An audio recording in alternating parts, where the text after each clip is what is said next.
Bismillahirrahmanirrahim. Assalamualaikum warahmatullahi wabarakatuh. Alhamdulillahi ala ihsani wa syukru lahu ala taufiqihi wa amtinani. Asyhadu an la ilaha illallah wahdahu la syarika lahu ta'ziman li sya'ni. Wa asyhadu anna Muhammadan abduhu wa rasuluhu ila ridwani.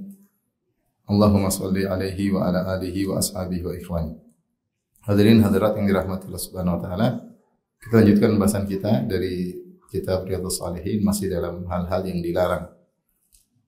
Kita lanjut pada bab berikutnya, babu tahrimit ta'dzibi bin nar fi kulli hayawanin hatta namlati wa nahwiha.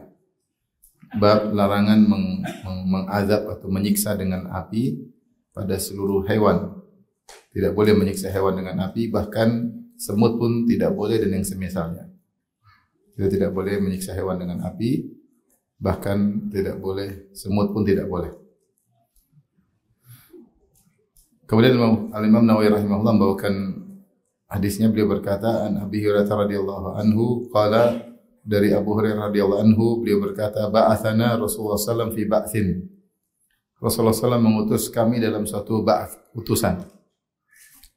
Jadi dalam pasukan Nabi sallallahu alaihi wasallam ada yang disebut dengan Ghazwah, ada yang disebut dengan Sariyah, ada yang disebut dengan Ba'th.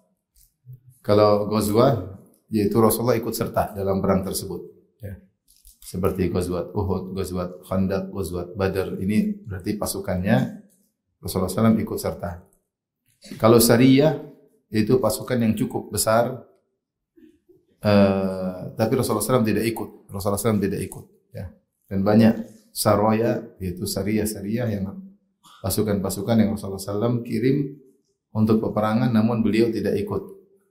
Dan ada namanya Ba'thun. Kalau Ba'thun pasukan kecil, Bu'uth, jamaknya Bu'uth, pasukan kecil yang dikirim untuk peperangan atau keperluan yang lain, ya, dan lebih sedikit.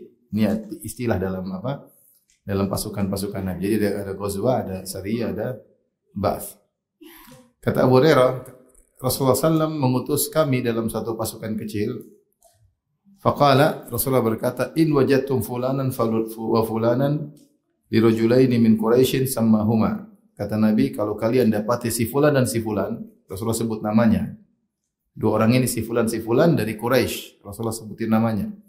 Kata Rasulullah SAW, fa ahrikuhuma bin nar. Bakar mereka berdua dengan api. Thumma qala Rasulullah SAW hina aradna al-khuruj. Kemudian ketika kami hendak berangkat, Rasulullah SAW berkata lagi, inni kuntu amartukum an tuhriku fulanan wa fulanan. Tadi saya perintahkan kalian untuk membakar si fulan dan si fulan. Wa innan nara la yu'adzibu biha illallah. Adapun api tidak boleh ada yang menggunakannya untuk menyiksa kecuali hanya Allah semata. Yaitu Rabbun nar. La yu'adzib bin nar illa Rabbun nar. Tidak ada yang bisa menyiksa dengan api kecuali sang pencipta api tersebut. Fa in wajadtumuhuma faqtuluhuma. Jadi jangan bakar mereka berdua, tapi kalau kalian mendapati mereka berdua maka bunuhlah mereka berdua. Tentunya ini kan ada peperangan atau tugas yang dibebankan kepada para sahabat. Hadis riwayat Al-Bukhari.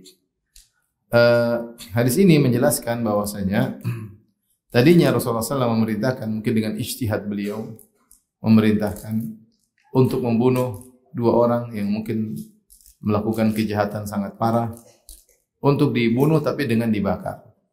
Namun ternyata sebelum eksekusi, Rasulullah rubah dengan mengatakan tidak boleh, jangan dibakar, cukup dibunuh. Ini bisa jadi ijtihad Nabi SAW ditegur oleh Allah Subhanahu wa taala, ya, karena ternyata ada larangan, Baik, para ulama berselisih tentang hukum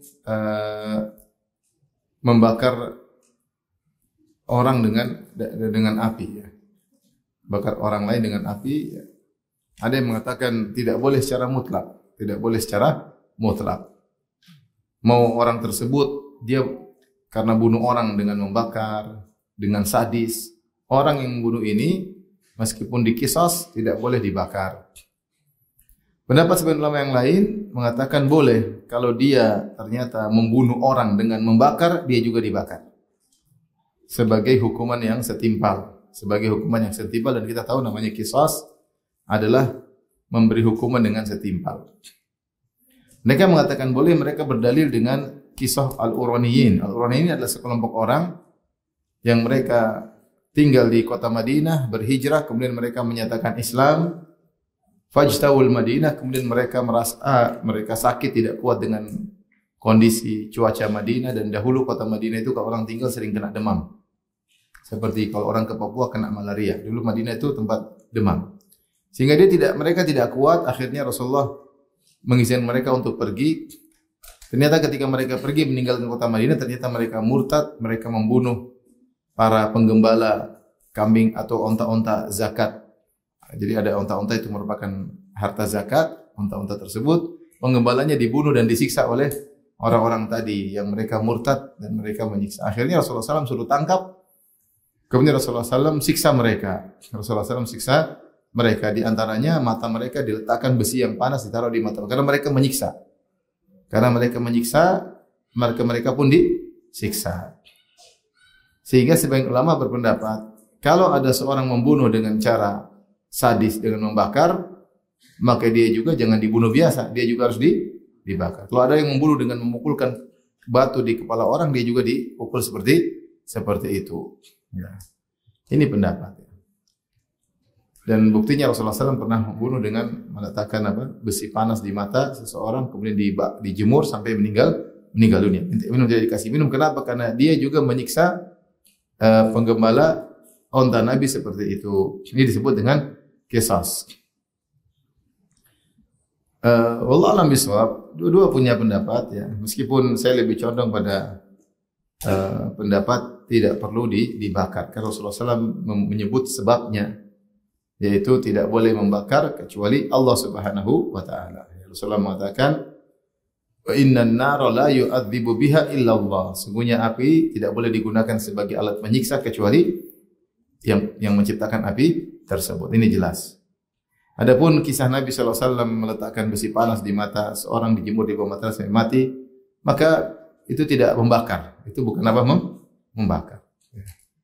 Yang kedua, bisa jadi itu mansuh, bisa jadi itu mansuh. Artinya ini sebelum datang perintah Nabi untuk melarang dengan membakar. Meskipun sebagian sahabat membakar. Di antara sahabat yang membakar Ali bin Abi Thalib. Di zaman Ali bin Abi Thalib ketika beliau menjadi khalifah, ada kelompok yaitu Sabaiyah, kelompok Rafidhah yang ekstrim, yang mengagungkan Ali berlebih-lebihan. Mereka datang kepada Ali, kemudian mereka berkata, engkau adalah Allah, engkau adalah Allah. Akhirnya Ali pun tegur mereka, saya bukan Allah, saya hanyalah manusia biasa. Dikasih waktu untuk sadar, mereka tidak sadar. Dan mereka terus mengatakan Ali adalah Allah. Akhirnya Ali menyuruh untuk menyalakan api ya, dan membakar mereka. Sebagai ma'ruf disebutkan, lamma ra'aitul amra amran munkaran ajajtu naran wa da'autukum bara. Ketika kata Ali bin Abi Thalib, ketika aku melihat perkara sudah sangat mungkar karena dia dituduh diakui sebagai Tuhan, maka aku menyalakan api dan aku panggil Kumbar, yaitu Maula, yaitu anak buah Ali, untuk membakar mereka. Ketika orang-orang ini dibakar, mereka semakin pede, kata mereka, berarti engkau benar Allah, karena tidak ada yang menyiksa dengan api kecuali Allah. Kalau sesat sudah susah. Tapi Ali dan sikap Ali ditegur oleh Ibnu Abbas. Ibnu Abbas setuju mereka harus dibunuh karena mereka murtad.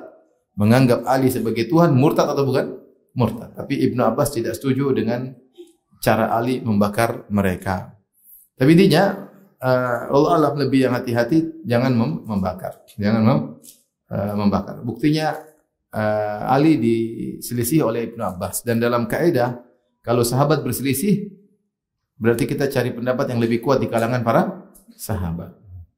Kalau sahabat sepakat sudah itu berarti hukumnya. Kalau sahabat berselisih dan mereka berselisih banyak dalam masalah fikih, maka kita milih pendapat yang lebih condong kepada pendapat atau hadis-hadis yang dibawakan oleh Nabi sallallahu alaihi wasallam. Dalam hal ini saya lebih condong atau lebih hati-hati dengan pendapat tidak boleh menyiksa dengan api. Meskipun kisas. Taruhlah ada seorang membunuh orang lain dengan misalnya dipaksa untuk minum khamar sampai mati orang tersebut. Maka tidak boleh kita bunuh orang ini disuruh minum khamar. Dia enak aja minum khamar. Dia memang senang minum khamar.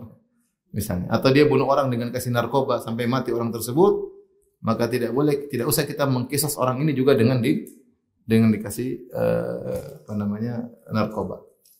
Yang penting adalah dibunuh, yang penting adalah dibunuh. Dan dalil kata Rasulullah SAW, fa idza qataltum fa ahsinul qitlah. Kalau kalian membunuh maka bunuhlah dengan cara yang baik. Yang penting kan mati. Makanya dalam peperangan Rasulullah SAW melarang untuk tamsil, yaitu dengan mencincang-cincang jasad, mutilasi jasad enggak boleh. Meskipun musuh memutilasi, kita tidak boleh mutilasi. Karena Islam adalah agama rahmat dan dalam aturan peperangan tidak boleh memutilasi. Ini terkait manusia. Tapi bagaimana dengan hewan? Jangan karena manusia, hewan pun dilarang. Hadis berikutnya, wan Ibnu Mas'udin, dari Ibnu Mas'ud qala kunna ma'a Rasulillah sallallahu alaihi wasallam fi safarin. Kami bersama Nabi dalam safar. Fantalaqa li hajatihi. Rasulullah sallam, kami bersafar, kemudian beliau pergi, ada keperluan. Fara'aina hummaratan ma'aha farkhan. Kami melihat ada seekor burung kecil, ya semacam merpati, dengan 2 anak burung. Fa akhadna farkhaiha. Kami pun ambil 2 anaknya. Induknya lagi enggak tahu. Faja'atil hummaratu faja'alat ta'rishu. Maka datanglah induknya cari anaknya. Sahabat kan mungkin senang lihat anak-anaknya masih kecil, maka burung tersebut datang, dia pun membuka sayapnya seperti mencari anaknya untuk dinaungi, enggak ada, dia kaget. Faja'an Nabi sallallahu alaihi wasallam, maka Rasulullah SAW pun datang mengatakan, man faja'a hadhihi bi waladiha ruddu waladaha ilaiha. Siapa yang membuat kaget atau membuat ketakutan burung ini dengan menyembunyikan anaknya, kembalikanlah anaknya kepada induknya. Kemudian lanjutannya, bukan itu intinya. Lanjutannya, wara'a qaryatan namlin qad harraqnaha. Dan Rasulullah juga melihat ada negeri semut, maksudnya kampung semut. Semut situ ada sarangnya, ada lubang-lubangnya untuk tempat tinggal semut. Kami bakar kampung semut tersebut. Mungkin para sahabat lagi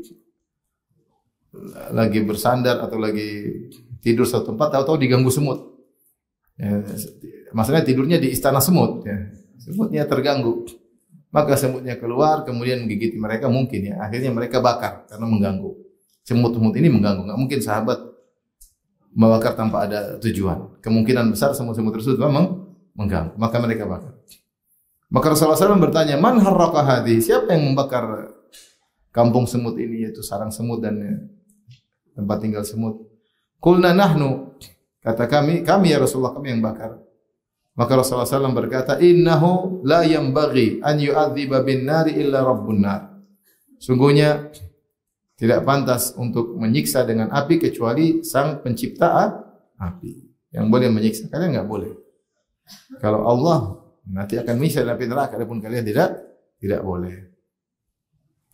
Maka hadis ini yang jadi perhatian kita adalah hadis riwayat Abu Daud dengan sanad yang sahih. Ya. Adapun makna negeri semut maksudnya adalah tempat tinggal semut berserta semut-semutnya.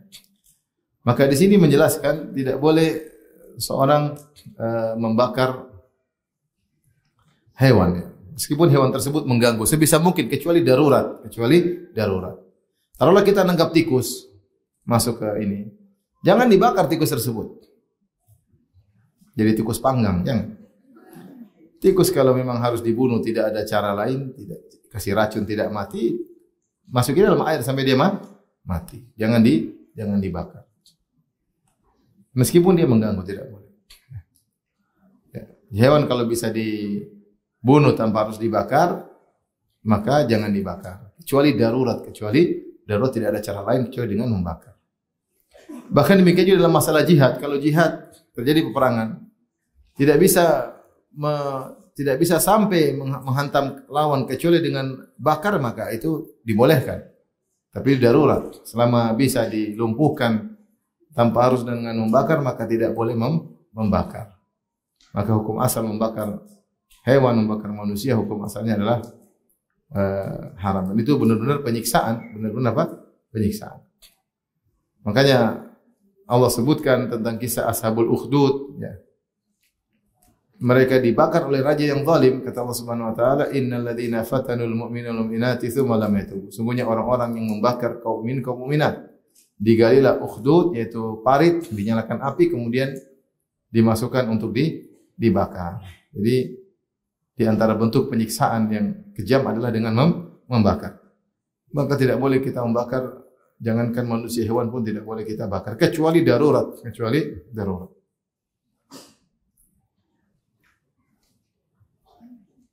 Kalau darurat maka lain cerita. Misalnya ada hama atau apa tidak bisa ini kecuali yang dibakar ya kita bakar. Kalau nggak dibakar nggak bisa, itu darurat, lain cerita. Makanya kalau ada semut masuk rumah, ya, kalau bisa diusir ya.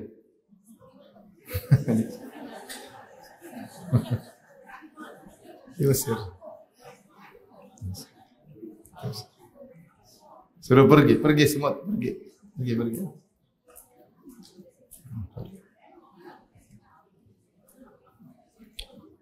Kalau nggak mau pergi maka diarahin. Ada cara-cara lah, lihat aja di YouTube ada cara mengusir semut tanpa harus pakai apa gitu. Kalau sebisa mungkin dia usah dibunuh. Kalau nggak bisa dibunuh kecuali dengan pakai baygon dan semisalnya nggak ada masalah. Tapi jangan dibakar.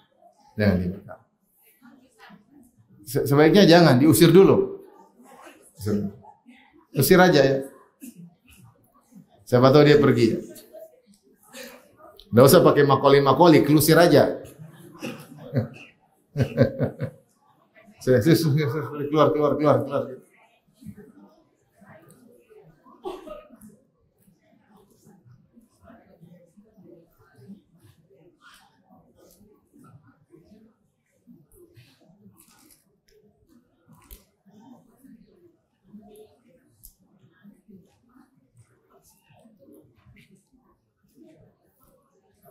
Kalau ada ular masuk kita disuruh usir dulu. Ngomong dulu. Siapa tahu dia pergi. Karena bisa jadi ular tersebut adalah apa? Jin. Dia disuruh. Kalau dia nggak pergi ya baru kemudian diatasi dengan cara lain. Baik, kita lanjutkan. Babu tahrimi matalil ghani bihaqqi talabihi sahibihi.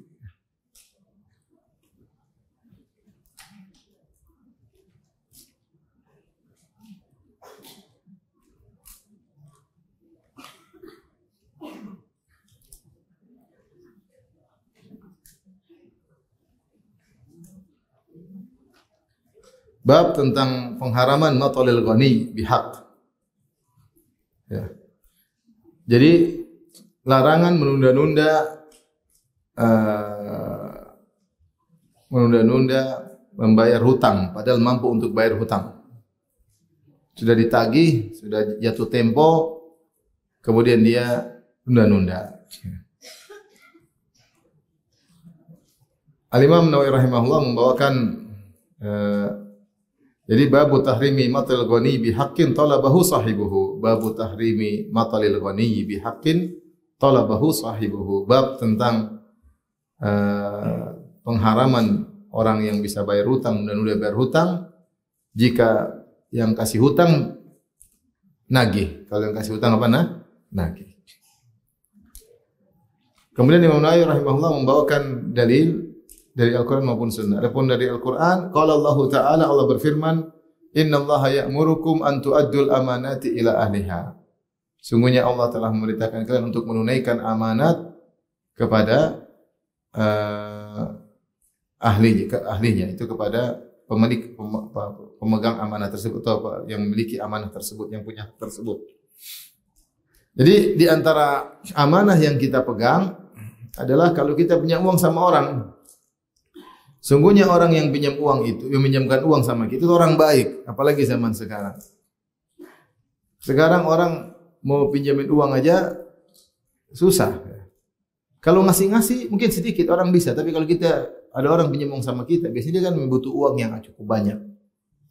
Nah, kalau ada orang yang minjamkan uang itu orang baik di zaman sekarang, itu orang baik. Sekarang mau minjemin uang siapa? Makanya karena tidak ada yang minjemin uang, orang pergi ke bank. Dan orang yang meminjamkan uang pahalanya besar. Kata Nabi sallallahu alaihi wasallam, "As-salafu yajri syatra majra syatri sadaqah." As-salafu yajri majra syatri sadaqah. Atau kama qala Nabi sallallahu alaihi wasallam. Utangan itu nilainya seperti setengah sedekah. Jadi kalau kita pinjamkan uang kepada orang 100 juta, kemudian orang tersebut kembalikan 100 juta. Sama seperti kita bersedekah kepada 50 juta. Sama, meskipun uang kita kembali, tapi nilainya seperti kita bersedekah 50 juta. Terlebih lagi ketika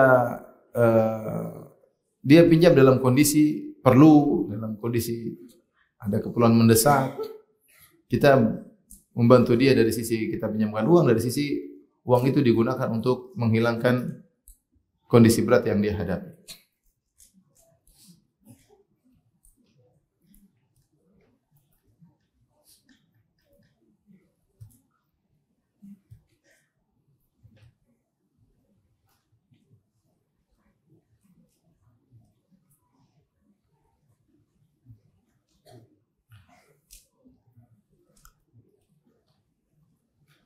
Oleh karenanya kalau orang sudah pernah berbuat baik sama kita, hendaknya kita balas kebaikannya. Yang jadi masalah, orang-orang yang pinjam uang tidak punya adab. Ya. Dia pinjam uang, akhirnya dia menghilang. Masalahnya, dia menghilang. Lihat orang, bayangkan zaman sekarang orang susah pinjam uang, tidak menemukan orang pinjam uang, dia pinjam pinjol.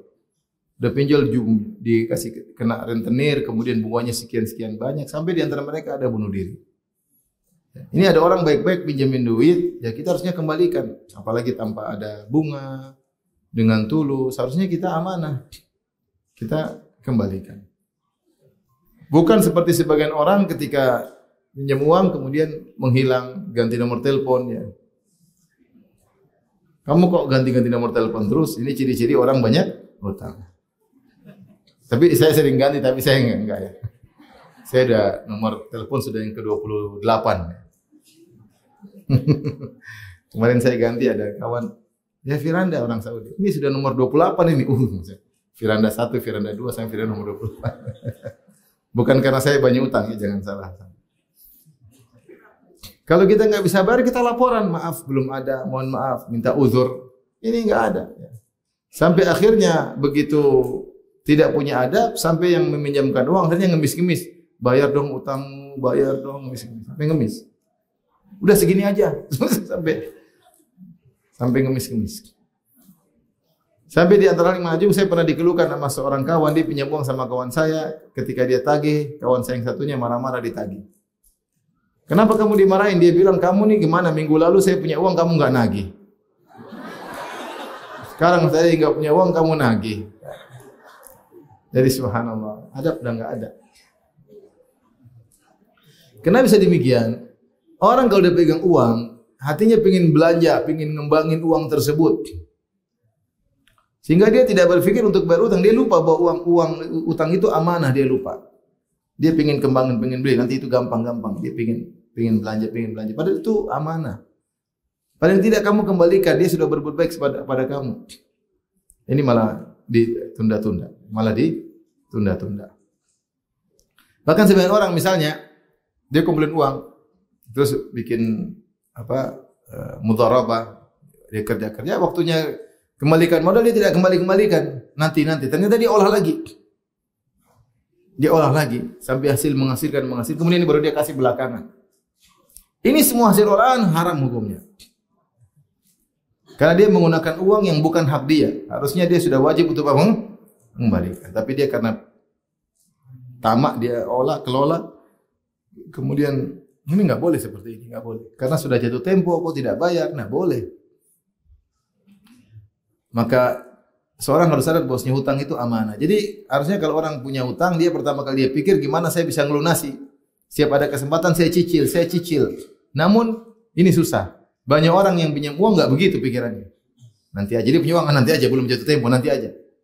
Begitu jatuh tempo nggak bisa bayar. Beli. Artinya dia segera kalau punya uang dia bayar.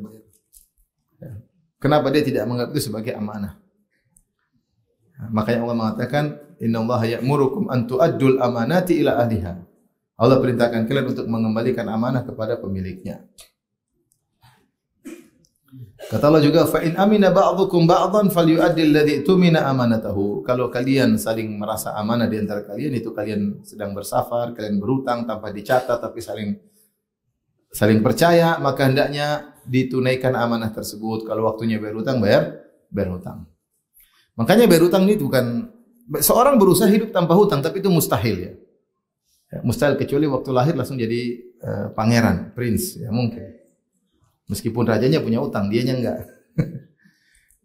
Maksudnya rata-rata orang punya hutang. Seorang berusaha tidak berhutang sebisa mungkin kecuali darurat. Kata Nabi sallallahu alaihi wasallam, la tukhifu anfusakum ba'da amniha. Jangan kalian membuat diri kalian khawatir setelah tadinya nyaman. Maksudnya jangan berhutang kalau tidak perlu.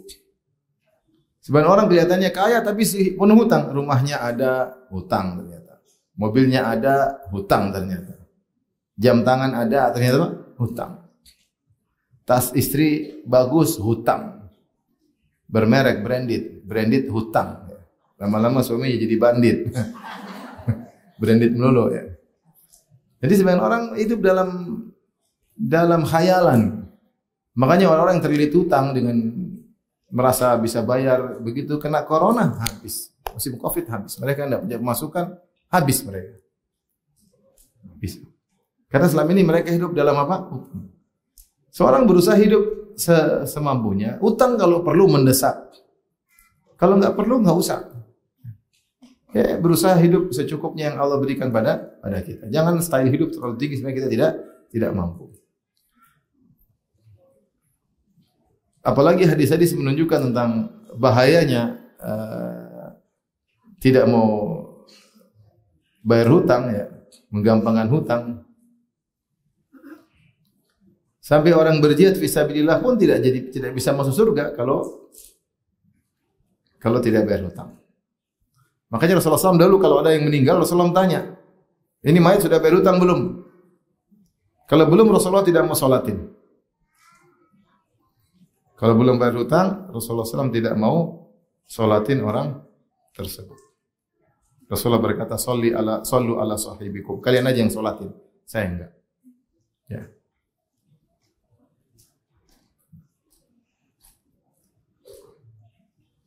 Rasulullah SAW pernah bersabda, ya, walladhi nafsi biyadihi law anna rajulan qutila fi sabilillah thumma uhiya thumma qutila fi sabilillah.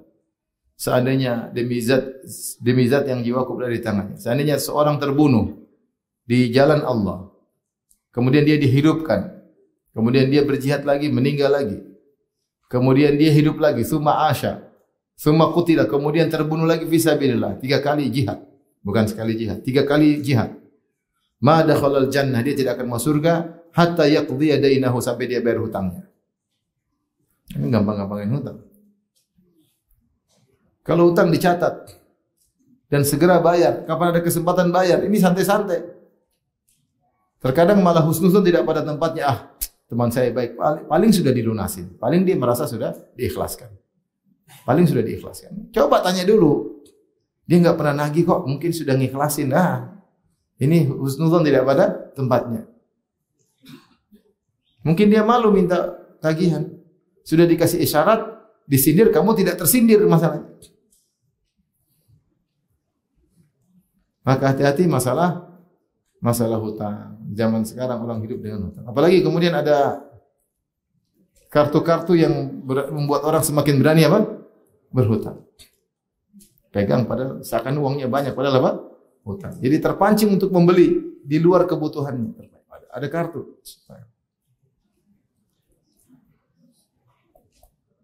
Ini kartu syar'i, tidak ada bunganya, kecuali terlambat.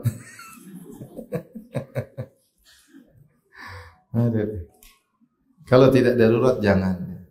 Hidup dengan hutang itu tidak enak. Hidup tanpa hutang adalah kebahagiaan. Jangan hidup dengan kepalsuan. Baik, hadis pertama, wa an Abi Hurairah radhiyallahu ta'ala anhu, dari Abu Hurairah radhiyallahu anhu, anna Rasulullah sallallahu alaihi wasallam bersabda, matalul ghaniyyi dzulmun. orang kaya yang mampu atau yang bukan kaya, orang yang mampu untuk membayar hutang, dia tunda-tunda, maka ini adalah kezaliman. Semakin dia lama menunda, semakin kezaliman, argo dosa berjalan terus. Argo dosa berjalan terus. Makanya ibu-ibu sekarang coba cek masih punya hutang enggak? Kalau punya hutang, punya duit enggak? Kalau punya duit segera bayar. Dia kapan dikatakan zalim? Dikatakan zalim ketika dua hal, ketika dia sudah jatuh tempo. Jatuh tempo, dia harus bayar hutang. Dia harus bayar hutang. Kalau belum jatuh tempo, enggak harus. Jadi sudah, kecuali orang yang beri hutang nagih, misalnya seperjanjian, saya pinjam uang darimu nanti ada utang ada dua, saya pinjam uang dari kamu ya. Dia enggak bilang kapan bayarnya. Kalau dia enggak bilang kapan bayarnya, kapan yang meminjemin uang nagih harus dia kasih kalau dia punya. Saya pinjam uang, ya nanti kamu bayar, saya bayar insyaallah. Kalau saya ada uang saya bayar. Dia cuma bilang gitu. Ya kapan dia tagih, kamu bisa bayar enggak? Kalau dia punya uang dia harus bayar, kalau dia enggak bayar berarti dia zalim. Kemungkinan kedua, pinjam uang tapi ada temponya. Saya pinjam uang 2 bulan saya bayar ya. 2 bulan saya bayar. Oke, pinjam berapa? 100 juta 2 bulan. Setelah 2 bulan ditagih dan dia punya uang, dia harus bayar. Bagaimana kalau ditagih sebelum 2 bulan, baru sebulan orang itu tagih, saya butuh uang, kasih dong. Pendapat yang lebih kuat kalau dia punya uang dia tetap harus bayar meskipun belum jatuh 2 bulan. Ada khilaf, ada yang mengatakan dia tidak harus bayar, tunggu 2 bulan. Ada yang mengatakan enggak, kalau dia sudah punya uang dia harus apa? Bayar. Berdasarkan hadis ini, keumuman hadis ini, matalul ghani dzulm. Siapa yang mampu bayar hutang, dia tunda maka dia berbuat zalim. Kalau sudah ditagih oleh yang pemberi hutang. Ada kawan dia datang, Pak, saya butuh uang gini berapa? 700 juta. Insyaallah 2 bulan selesai, 2 bulan. Sampai 2 tahun belum ada yang dibayar. Maksudnya selesai uangmu habis, selesai hilang. 2 bulan uang hilang. Ditagih macam-macam alasan. Bayangkan orang mati syahid aja tidak bisa masuk surga. Apalagi amal enggak ada.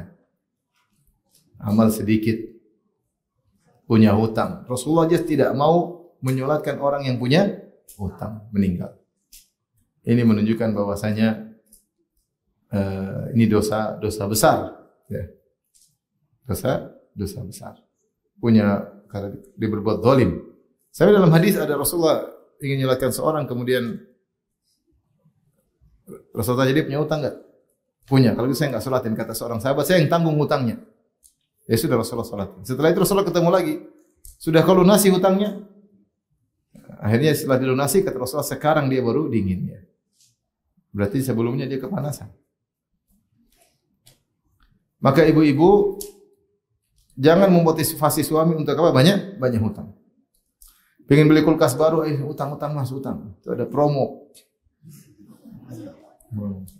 Uang dari mana? Tenang, tawakal sama Allah. Allah Maha Pemberi rezeki. Kamu tidak percaya sama Allah? Percaya, tapi duit enggak ada.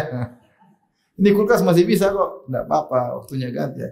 Jangan motivasi suami itu apa? Utang-utang dulu. Kalau darurat enggak ada masalah, kita sepakat. Ada tanah murah, pengen beli untuk bangun rumah, silakan. Insyaallah mampu, enggak mampu insyaallah. Tapi kalau enggak darurat jangan. Hanya untuk hal-hal yang tidak darurat. Untuk ganti mobil hutang lagi, untuk ini hutang lagi. Kalau pas meninggal repot. Ya.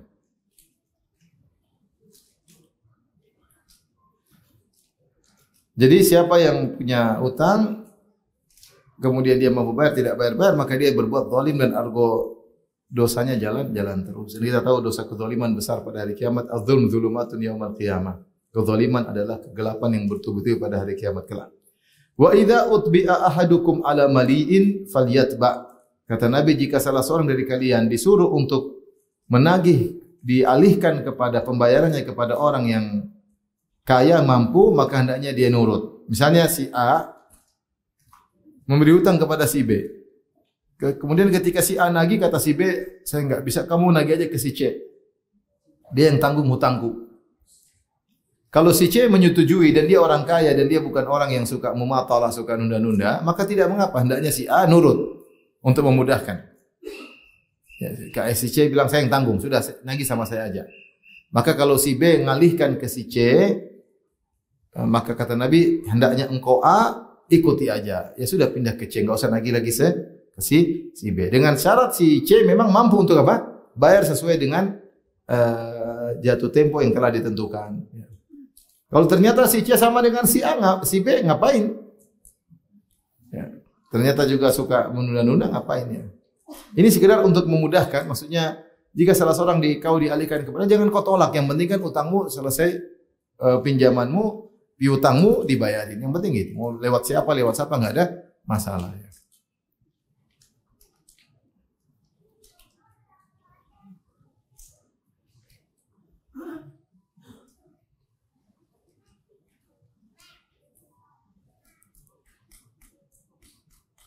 Baik, kita lanjutkan bab berikutnya.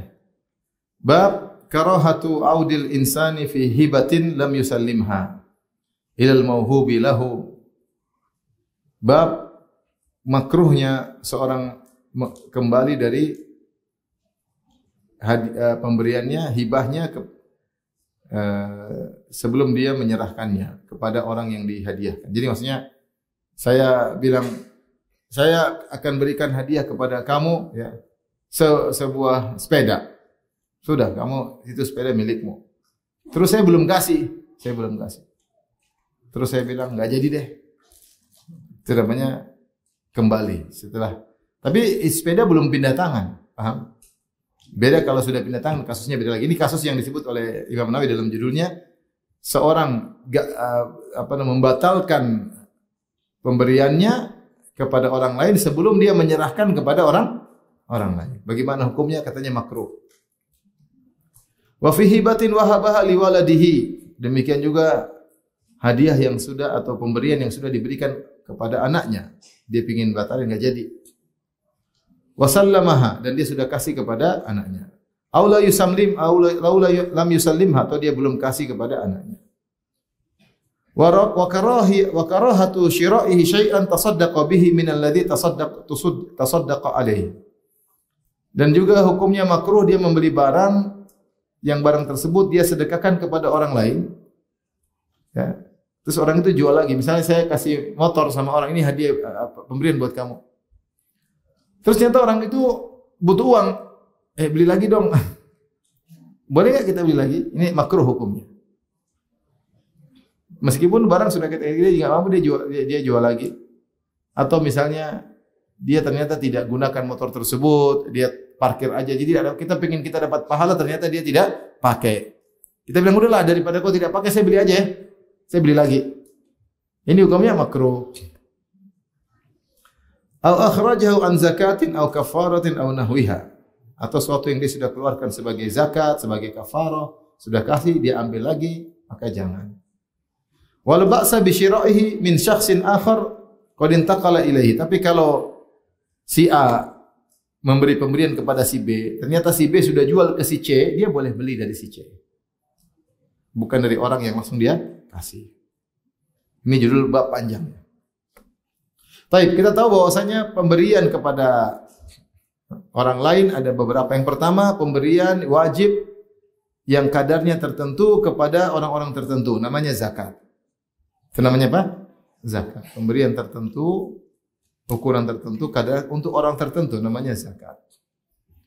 Yang kedua, kita memberikan kepada orang lain dengan niat untuk bertaqarrub kepada Allah, untuk menolong dia, namanya sedekah. Namanya apa? Sedekah. Sedekah. Nah, kemudian ada namanya hibah. Hibah itu pemberian kepada orang lain untuk dimanfaatkan. Itu dimanfaatkan.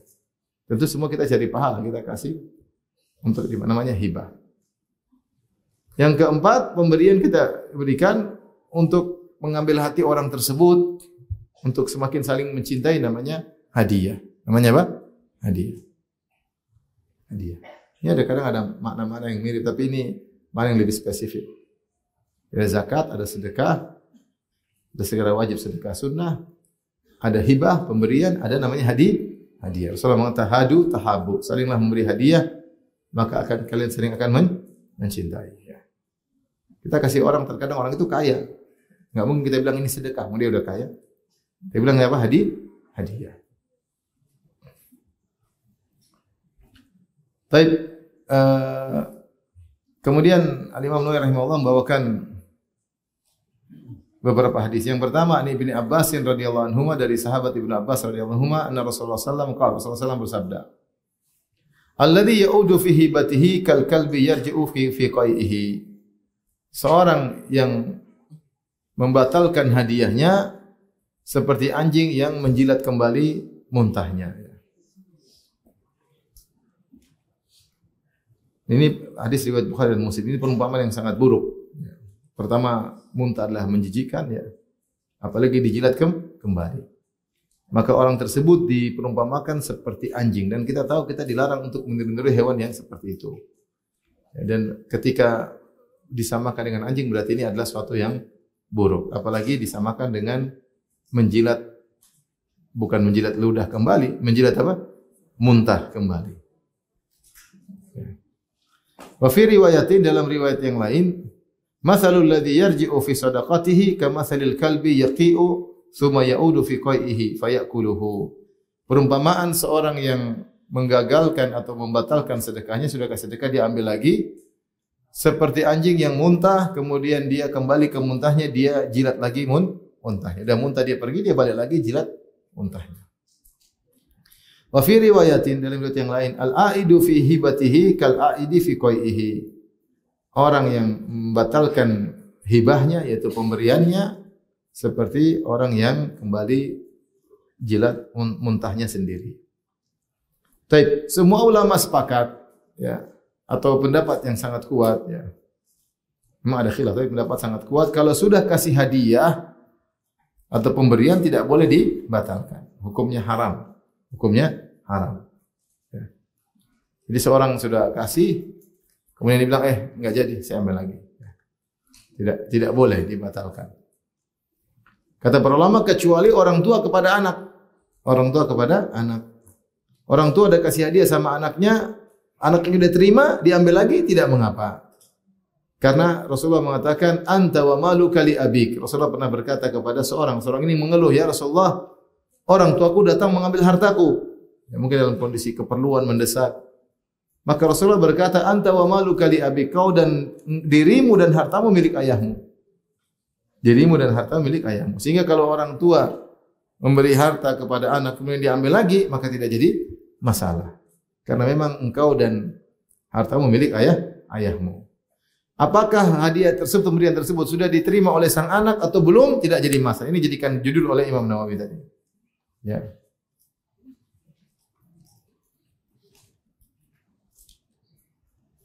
Wa fi hibatin wahabaha liwaladihi wa sallamaha aw lam yusallimha. Ya sama, seorang ayah memberikan pemberian kepada anaknya, sudah terima atau enggak terima, dia ambil. Ya. Ya, maka kalau bukan ayah kepada anak, maka hukumnya apa? Haram. Tidak boleh, karena Rasulullah menyamakan seperti anjing. Ini kalau sudah dikasih. Nah, beda kalau belum dikasih. Jadi seorang mengatakan, saya akan kasih kamu motor. Dia baru ngomong doang. Terus dia belum kasih, enggak jadi deh. Apa hukumnya? Maka menurut Imam Nawawi hukumnya makruh, tidak sampai apa? Haram. Karena seorang ketika memberikan sesuatu, dia harusnya berlapang dada dengan ridha. Ketika dia tidak jadi, maka tidak sampai haram, tapi hukumnya makruh. Beda kalau sudah langsung dikasih. Kalau dikasih sudah terima, maka hukumnya haram karena sudah ada perpindahan tangannya. Tapi kalau cuma niat aja, tidak. Belum terjadi akad. Ini saya pingin. Dia belum bilang ke orang itu, belum, dia pingin mau kasih ini. Pegang ATM ada uang, lagi duit banyak, pingin kirim ke Om. Terus enggak jadi. Kenapa? Istri minta belikan kulkas, enggak jadi. Om lewat dulu deh. Yang penting dalam negeri aman dan tentram. Ini apakah dia makruh? Enggak. Itu cuma niat baik, enggak jadi. Beda kalau dia ngomong, Om, saya mau belikan Om ya, ternyata enggak jadi, itu repot, itu makruh. Itu makruh. Kalau sekedar niat, dia taruh uang misalnya, saya simpan uang setiap bulan sejuta, sudah 10 juta, 10 bulan, dia mau niatkan terus enggak jadi, karena ada keperluan lain, ternyata ada anak butuh uang sekolah, dan ini tidak makruh sama sekali. Ya, karena dia baru niat. Yang makruh adalah kalau dia sudah ucapkan. Kalau sudah sampai ke tangan orang tersebut sudah diterima, berarti sudah ada qabil itu dia terima, maka hukumnya haram. Seperti anjing yang menjilat ludahnya, ya sudah dia keluarin, dia jilat lagi. Ya, kalau belum pindah tangan berarti belum dikeluarin, baru sedang di tangan cuma sudah terlanjur ngomong. Dan namanya seorang mukmin kalau berjanji hendaknya dia tepati. Tapi dia mungkin ada alasan lain sehingga dia tidak keluarkan. Maka seperti ini makruh. Kalau sudah dikasih diambil lagi hukumnya haram. Jadi 3 kondisi. Yang pertama dia baru niat belum dia akadkan kepada orang tersebut. Ini pemberian hadiah. Maka kalau dia gagalkan, dia batalkan, makruh atau tidak? Makruh atau tidak? Tidak. Yang kedua dia sudah ucapkan, sudah akadkan. Dia tulis atau dia ngomong, dengan ini saya menyatakan bahwasanya saya memberikan kepada si fulan sebidang tanah buat dia. Dia sudah akadkan dan tapi si fulan belum terima. Dia baru ngomong atau dia telepon, ternyata dia batalkan. Hukumnya apa? Makruh. Kalau ternyata dia sudah berikan mobil, dia sudah diserahkan kepada orang tersebut, sudah terima, kemudian dia minta kembali, maka hukumnya haram. Seperti anjing yang muntah, kemudian udah pergi balik lagi muntahnya dijilat. Ini perumpamaan yang sangat buruk.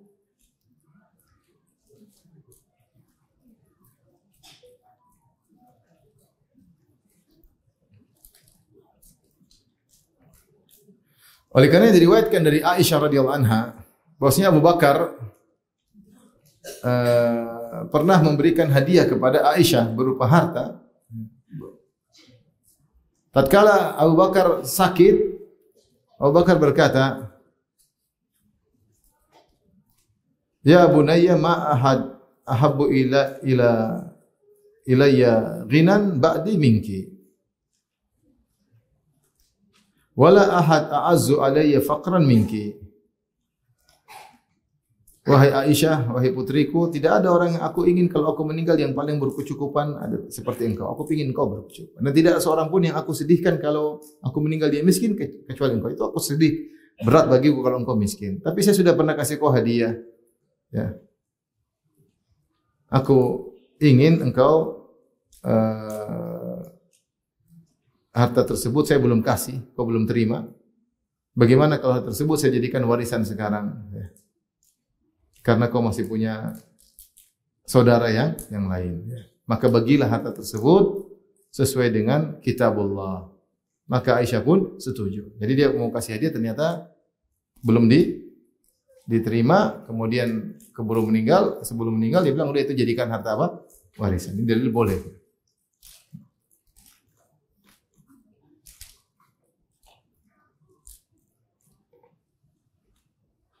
Kata Abu Bakar, saya berharap waktu itu kau terima, tapi kau tidak terima. Belum ada serah, terima.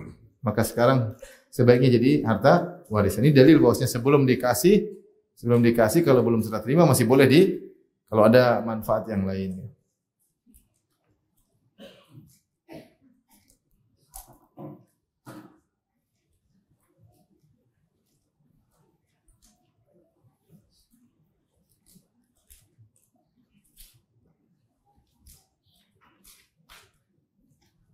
Baik, hadis berikutnya, An Umar bin Khattab radhiyallahu anhu qala hamaltu ala farasin fi sabilillah fa adha'ahu alladhi kana indahu, ya. Yaitu aku memberikan tunggangan kepada seseorang untuk berjihad fi sabilillah. Itu silakan pakai. Ternyata orang tersebut dia menyia-nyiakan tunggangan tersebut. Sudah dikasih untuk digunakan untuk jihad, ternyata tidak digunakan sebagaimana mestinya. Fa'aradtu an ashtariyahu. Umar berkata, saya ingin beli lagi deh. Dikasih tapi kurang dimanfaatkan, saya ingin beli lagi. Wa dhanantu annahu yabi'uhu bi rukhsin. Dan menurutku dia akan jual lebih murah. Kenapa? Karena yang beli yang pernah kasih, ya enggak? Kalau kita kasih hadiah motor sama orang, terus kita beli lagi biasanya lebih murah daripada harga umum. Karena yang membeli yang sudah menghadiahkan, yang sudah pernah mensedekahkan. Ya. Fasaltu Nabi sallallahu alaihi wasallam, aku bertanya kepada Nabi, bolehkah saya beli lagi itu? Kuda sudah saya hadiahkan atau saya sedekahkan. Kata Rasulullah, la tastarih, jangan kau beli lagi. Wala ta'ud fi sadaqatika, jangan kau membatalkan sedekahmu. Kan sudah sedekah, jangan beli lagi. Wa in a'taqahu bidirham, meskipun dia jual kuda itu dengan 1 dirham, itu dengan harga murah, jangan beli. Fa innal a'ida fi sadaqatikal a'idi fi qai'ihi. Sesungguhnya orang yang membatalkan sedekahnya seperti seorang yang menjilat kembali muntahnya. Jadi Umar bin Khattab bersedekah dengan kuda, bersedekah kuda diseberikan kepada sebagian mujahidin. Karena dulu orang untuk berjihad butuh tunggangan. Umar punya kuda, dia kasih. Udah kau pakai buat berjihad. Ternyata orang tersebut tidak memanfaatkan kuda tersebut dengan baik. Umar kan memberi berharapan supaya dapat pahala. Ternyata tidak digunakan sebagaimana mestinya. Maka Umar ingin beli. Dan menurut Umar kalau saya beli dia pasti jual murah. Karena dia tahu kuda itu asalnya dari saya, ya kan? Ya sudah dia jual murah. Tapi Umar hati-hati, radhiyallahu anhu. Sebelum dia membeli, dia tanya dulu kepada Nabi SAW bagaimana hukumnya hal tersebut. Maka Nabi mengingatkan, jangan kau beli lagi. Karena kalau kau beli lagi seakan-akan kau membatalkan sedekahmu. Udah kasih kau beli lagi, batal sedekahmu jadi batal. Ya.